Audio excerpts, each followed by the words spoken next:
Kementerian Pemberdayaan Perempuan dan Perlindungan Anak menyampaikan bahwa ada 2 korban yang melaporkan kasus dugaan pelecehan seksual yang dilakukan oleh dokter kandungan di Garut, Jawa Barat.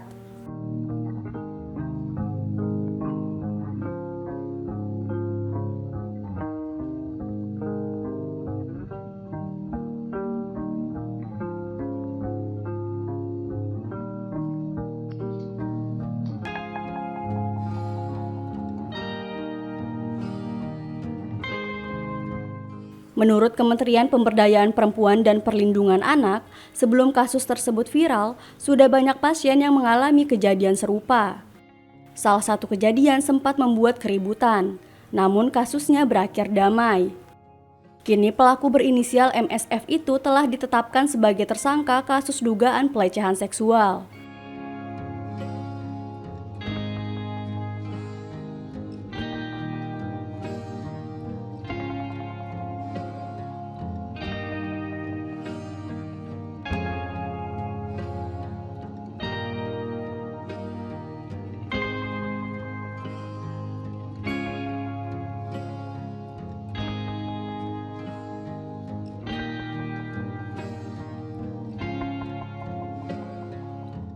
MSF ditetapkan sebagai tersangka setelah sebelumnya menjalani pemeriksaan secara intensif dengan penyidik Satuan Reserse Kriminal Polres Garut usai diamankan pada hari Selasa 15 April.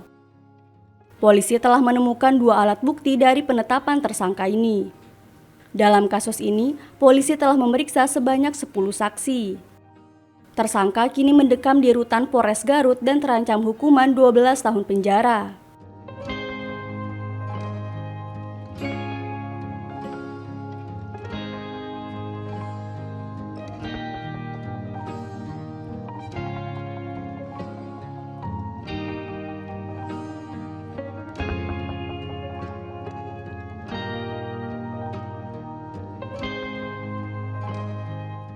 Sementara itu, Ikatan Dokter Indonesia menegaskan yang memberikan izin praktik oknum dokter yang bersangkutan adalah Dinas Kesehatan Garut. Sebelumnya beredar di media sosial aksi dokter kandungan yang diduga melakukan pelecehan seksual terhadap pasiennya saat pemeriksaan USG. Ikatan Dokter Indonesia mengaku pihaknya hanya membatasi masalah etik dan disiplin profesi.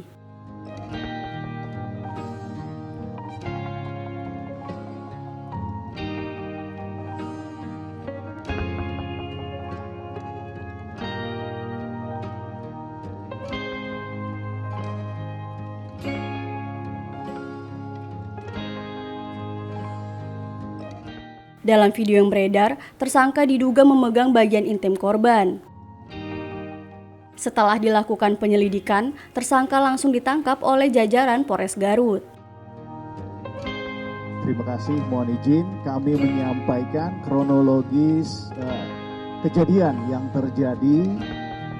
Yang dilaporkan ada laporan polisi yang tadi disebutkan oleh Bapak Kabid Humas Polda Jawa Barat.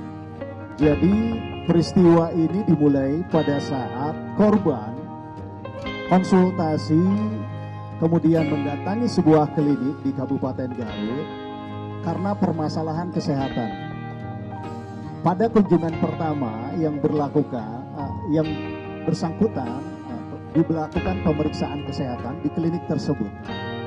Kemudian berselang beberapa hari, pelaku dalam hal ini dokter yang dikunjungi menawarkan untuk kunjungan praktek di tempat kediaman korban. Dalam hari ini pada kasus ini yaitu di rumah orang tua korban.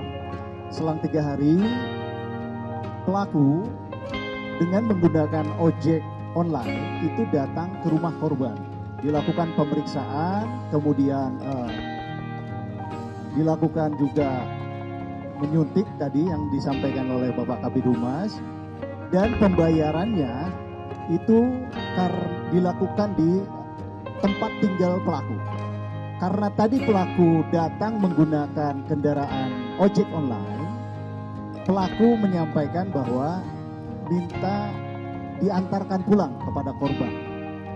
Akhirnya dengan kendaraan roda 2 korban, karena rumah korban dari rumah orang tua pelaku ini satu arah,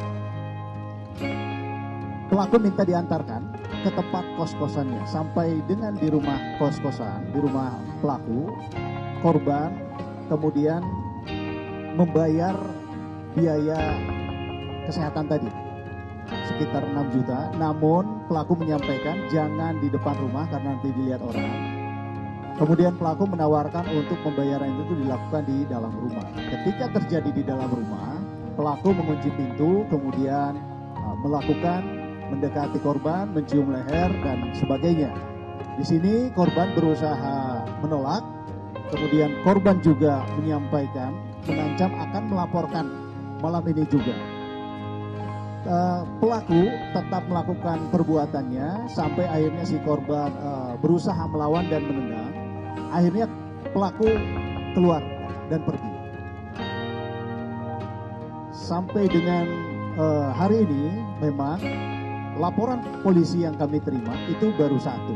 Seperti yang disampaikan oleh Bapak Kabid Humas Polda Jawa Barat, banyak korban diindikasikan, namun yang membuat laporan secara tertulis baru satu. Ada satu lagi korban, namun yang bersangkutan masih belum bersedia untuk dibuatkan laporan polisi. Jadi masih berupa pemeriksaan saksi.